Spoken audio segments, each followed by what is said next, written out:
Welcome back. آئیے آپ کو براہ راست کراچی لیے چلتے ہیں جہاں پر وزیر خارجہ بلاول بھٹو زرداری تقریب سے خطاب کر رہے ہیں. اور اس کے نتیجے میں ملک نہیں چل سکا. سیاسی جماعتوں نے اس فیصلے پہ اس موقف پہ پہنچا کہ جب تک ہم آپس میں لڑتے رہیں گے مزے تو کوئی اور لیں گے. آئین ہمیشہ خطرہ میں رہے گا, جمہوریت خطرہ میں رہے گا اور ملک ترقی نہیں کرے گا. جو شہید محترمہ بینظیر بھٹو نے اس کے باوجود کہ جو ہمارے اس وقت کے مخالف تھے ہمارے ساتھ انتقامی سیاست کا رویہ رکھا تھا. صدر زرداری نے 8.5 سال اس وقت تک 11 سال اس وقت تک اجتماعی جیل میں گزارا تھا, مگر اس کے باوجود خود شہید محترمہ بینظیر بھٹو اپنے سیاسی مخالفین کے پاس جائے اور یہ فیصلے کی کہ ہم چارٹر آف ڈیموکریسی پہ کام کریں گے اور ہمارا جو آپس کے اختلافات ہے وہ اختلافات رہیں گے, لیکن ہم ایک دوسرے کے ذاتی دشمن نہیں ہوں گے. ہم پاکستان کے مفاد کے لیے ہم اگر اپنا لڑائی ہے بھی صحیح وہ الیکشن کے حد تک ہوگا اور الیکشن کیمپین کے دوران ہم ایک دوسرے کے مخالفت کریں گے, مگر اس کے بعد جس کا حکومت بنے گا ان کو حکومت پاکستان کو پارلیمان کو اگر نظام کے تحت چلے گا, اپوزیشن میں لیڈر جو ہے وہ اپوزیشن کا عہدہ سنبھالے گا, لیڈر آف دا ہاؤس وزیر اعظم کا کرسی بھی سنبھالے گا اور ایک نظام کے تحت یہ ملک چلے گا.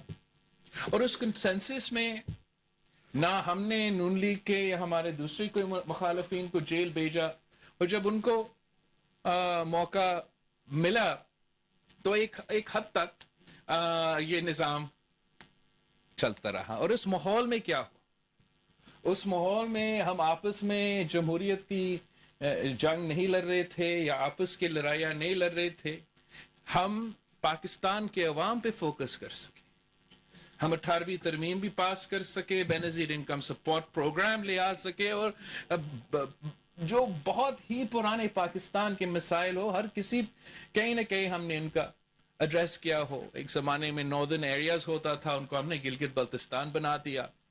NWFP کے نام سے, صوبہ سرحد کا نام سے ایک صوبہ ہوتا تھا, نے پختونخوا بنا دیا. اور یہ صرف اس لیے ممکن تھا کہ ہمارا کوشش یہ تھا کہ ہر ادارہ اپنا دائرہ میں رہ کے کام کرے. اس دور میں بھی مسائل تھے, مگر اس کنسنسس کی وجہ سے ہم اپنے دور میں ڈیلیور کر سکے. ماضی میں یہ ہوتا رہا کہ جس کا حکومت آتا تھا وہ پہلے اپنے مخالفین کو جیل بھیجتے تھے اور پھر جو ان کے ترقیاتی منصوبے ہوتے تھے, جو ڈیولپمنٹ پلان ہوتے تھے, ان کو بند کرواتے تھے, چاہے وہ آدھا بنا ہوا ہو بھی صحیح, اور اپنے کاموں پہ شروع ہو جاتے تھے. پھر کوئی اور حکومت میں آ جاتا تھا, وہ پہلے اپنے مخالفین کو جیل بھیجتے تھے, پھر ان کا کام رکواتے تھے اور نیا کام شروع کر دیتے تھے. تو یہ 2008 سے لے کے 13 تک وہ پہلا دور تھا کہ اگر پیپلز پارٹی نے کوئی کام شروع کیا تو نون لیگ نے اس کو مکمل ہونے دیا. اور یہی وجہ ہے کہ آج چائنا پاکستان اکنامک کوریڈور چل رہا ہے. اس کی وجہ سے ملک بھر کا انفراسٹرکچر گلگت بلتستان سے لے کے گوادر تک, پنجاب, پختونخوا اور سندھ سمیت میں ڈیولپمنٹ کا کام ہوا ہے. تو اسی وجہ سے ہوا, اور اس کنسنسس کی وجہ سے بہت کوشش تو تھا, مگر غیر جمہوری قوتوں کے لیے جگہ کم تھا. تو اس لیے پھر کسی کا ڈاکٹرن تھا یا کسی کا اسکرپٹ تھا کہ ایک سلیکٹر کو لانچ کیا گیا, اور لانچ اس لیے کیا گیا کہ اس کنسنسس کو توڑنے کے لیے مکمکا کا پروپیگنڈا چلا, اور اس کنسنسس کو توڑنے کے لیے تاکہ غیر جمہوری قوتوں کو زیادہ جگہ ملے, ان کو ایک پراکسی وزیر اعظم ملے, ایک ایسا وزیر اعظم ہو جو قوم کی مسائل سے میں کوئی دلچسپی نہ لے, جو پارلیمان میں کوئی دلچسپی نہ لے, جو جمہوریت میں کوئی دلچسپی نہ لے, یہاں تک کہ معیشت کا بھی کوئی اس میں کوئی دلچسپی نہ ہو, کہ وہ سمجھے کہ وزیر اعظم وہ بنا ہے اس لیے نہیں کہ وہ ٹماٹر اور پوٹیٹو کا قیمت لگا دے. وہ بنا اگر وزیر اعظم تو صرف اس لیے کہ وہ اپنے آپ کو اپنے خاندان کو فائدہ پہنچائے اور پاکستان کو جتنا ہی نقصان ہو کوئی پرواہ نہ ہو. اور ہم نے دیکھا اور میں نے جب اس وقت جب ہم کامیاب ہوئے اس وزیر اعظم کو ہٹانے میں عدم اعتماد لے کر آنے میں تو وہ بھی 10 اپریل 2022 تھا اور ہمارا کانسٹیٹیوشن بھی 1973 کانسٹیٹیوشن 10 اپریل کا بنا ہوا تھا. تو اور آئرنی یہ تھا کہ وہ شخص کو اس لیے لے آیا گیا ایک تو سازش نظام کے خلاف لیکن ایک تو سازش اس آئین کے خلاف. وہ لوگ جو کہتے ہیں کہ 18th امینڈمنٹ اور 18th امینڈمنٹ کے نام لے کے پھر وہ کمپلین کرنا شروع کر دیتے ہیں کہ صوبوں کو سب کچھ چلا گیا وفاق کے پاس کچھ بھی نہیں. ایکچولی ان کا مسئلہ 18th امینڈمنٹ میں سے نہیں, ان کا مسئلہ 1973 کانسٹیٹیوشن سے. تو پہلے بھی نہیں مانتے تھے اور آج بھی نہیں مانتے. بہرحال سو 10 اپریل جب ہم پارلیمان میں تھے اور میں تقریر کر رہا تھا تو اس وقت میں نے کہا کہ یہ لڑائی ایک براڈر لڑائی ہے اور خان صاحب ایک بار پھر فیضیاب ہونا چاہ رہا ہے. مگر اسی تقریر میں اٹھ کے اسی وقت میں نے یہ کہا تھا کہ اس نے ہر ادارہ کو بانٹ لیا ہے, ڈیوائیڈ کر لیا, سیاست کو ڈیوائیڈ کر لیا اس حد تک کہ ہم ایک دوسرے سے بات نہیں کر سکتے. لیکن ساتھ ساتھ ہمارا جوڈیشری کو بھی ایسے ڈیوائیڈ کر لیا, ہمارا میڈیا کو بھی ایسے ڈیوائیڈ کر لیا کہ آپ ایک چینل کھولے اور دوسرے چینل کھولے تو مختلف پاکستان ہے. مطلب اتنا ہمیں ڈیوائیڈ کر لیا کہ اسٹیبلشمنٹ کو بھی ڈیوائیڈ کر لیا. تو ہم نے سمجھا کہ عدم اعتماد لے کر آ کے آئینی عدم اعتماد لے کر آئے, جمہوری حملہ کر کے اس غیر جمہوری شخص کا ہم خاتمہ کریں گے اور جمہوریت کا بحالی ہوگا. لیکن ہم نے دیکھا وہ شخص چلا گیا, وہ سوچ وہیں کے وہیں ہے. وہ نقصان جو 3 سال میں ہوا پتہ نہیں ہم کب تک اس نقصان کا جو اثرات ہے وہ بھگتتے رہیں گے. کب تک ہمارا پارلیمان, ہمارے سیاستدان اتنا ڈیوائیڈڈ ہوں گے کہ ملک چلانے میں مشکلات آ رہے ہیں. کب تک ہمارا عدلیہ اتنا پولرائزڈ ہوں گے اور پارٹیزان جو میں نے تو ہسٹری یونیورسٹی میں بھی پڑھا ہے اور تاریخ سے کافی واقف ہوں. میں نے کبھی ایسا ایگزامپل نہیں دیکھا کہ توبہ مطلب بچوں کی طرح لڑتے ہیں. سپریم جوڈیشل کاؤنسل, ججز اپوائنٹمنٹ کے پروسیس, انصاف دینے والے کے پورا کا پورا ادارہ بیٹھ کے تو آپس میں لڑ رہے ہیں. تو عوام اور قوم کا کیا امید ہو انصاف, اور کب تک اس کا نقصان ہوگا مجھے نہیں پتا, مگر نقصان تو ہے اور بہت زیادہ ہے. اسٹیبلشمنٹ تو ایک ادارہ, بالکل صحیح کہا گیا, ادارہ تو ہونا تو نہیں چاہیے, لیکن ایک انویزیبل پیج تو ہے ہمارا کانسٹیٹیوشن میں, ایک انویزیبل پیج تو ہے.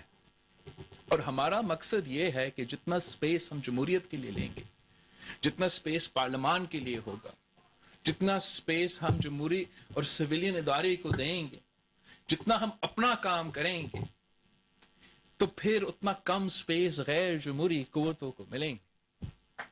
مگر اس وقت جب پارلیمان اور سیاستدان اس حد تک لڑ رہے ہیں کہ آدھا پارلیمان خالی ہے اور آدھا پارلیمان چل رہا ہے, جب جوڈیشری اس حد تک لڑ رہی ہے کہ سننے میں آ رہا ہے کہ ایک